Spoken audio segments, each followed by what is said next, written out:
கர்நாடக மாநிலத்திற்கு சென்று தங்கி அங்கு இருந்த தமிழர்களை, குறிப்பாக தங்கள் மாடுகள் காடுகளுக்கு சென்று விட்டது, அதை தேடி கண்டுபிடித்து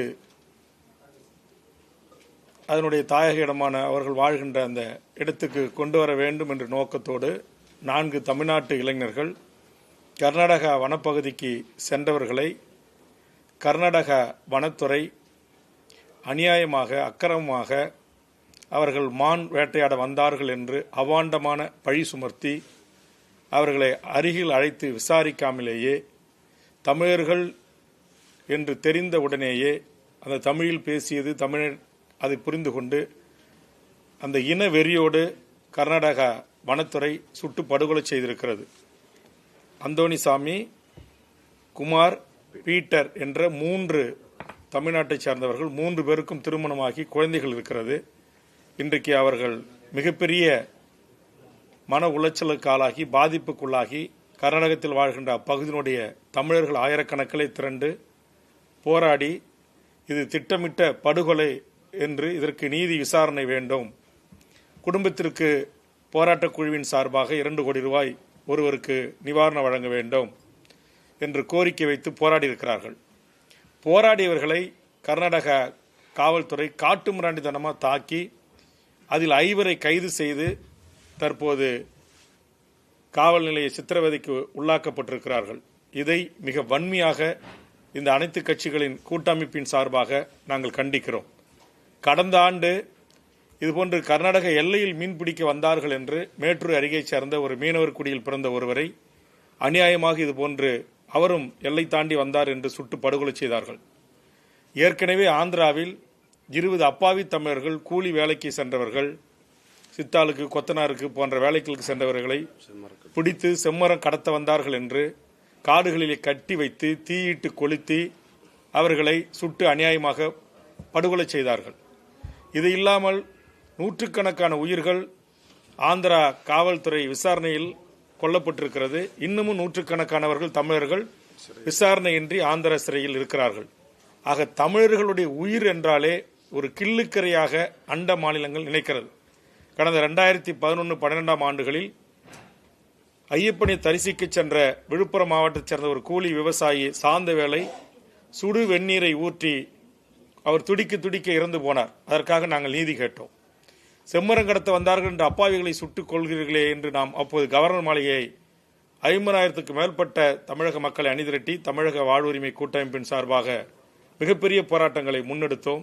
அந்த குடும்பத்துக்கு கொஞ்சம் நிவாரணம் கிடைக்கப்பட்டதை தவிர அந்த உயிர் தியாகத்துக்கு இதுவரையில் நீதியின் முன் நிறுத்தி அந்த வனத்துறையினரோ காவல்துறையிலோ தண்டிக்கப்படவில்லை.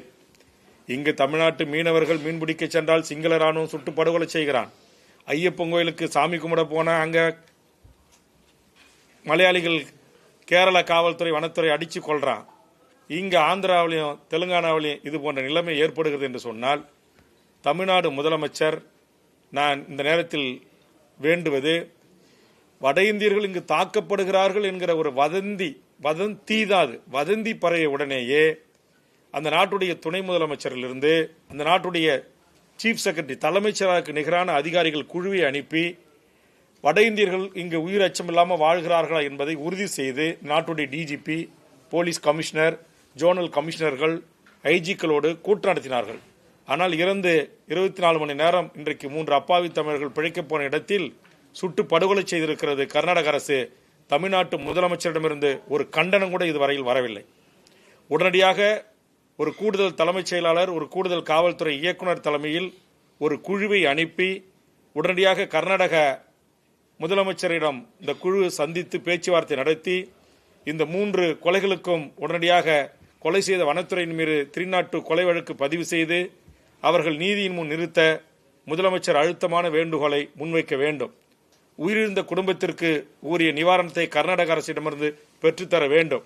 இல்லை என்றால் இதில் ஒத்த கருத்துள்ள இந்த அனைத்து கட்சிகள் கூட்டமைப்பு மற்றும் தமிழர் வாழ்வுரிமை கூட்டமைப்பில் இருக்கிற ஒத்த இயக்கங்கள், சமூக மாற்றத்திற்காக களத்தில் இருந்து போராடுகிற இயக்கங்களை அணிதிரட்டி இந்த படுகொலைக்கு காரணமாக இருந்த கர்நாடக வனத்துறையைச் சேர்ந்த எவர் தமிழ்நாட்டின் எல்லைக்குள் வந்தாலும் அவர்களை தமிழக சூடு சொரண மானம் தன்மானம் மொழி உணர்வு இன உணர்வு பற்றுள்ள தமிழர்கள் ஒன்று கூடி அதற்கான மிகப்பெரிய ஒரு போராட்டத்தை எடுப்போம் என்பதை கர்நாடக அரசுக்கு எச்சரிக்கையாக பதிவு செய்கிறோம்.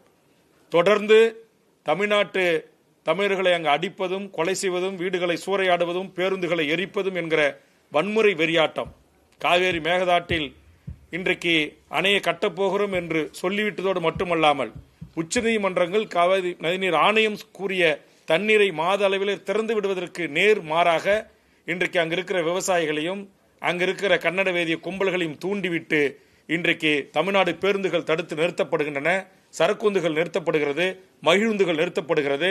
தமிழர்கள் உயிரெச்சத்திலேயே அண்டை மாநிலம் கர்நாடகத்துக்கு சென்று வரக்கூடிய அவலத்துக்கு தமிழர்கள் தள்ளப்பட்டிருக்கிறோம்.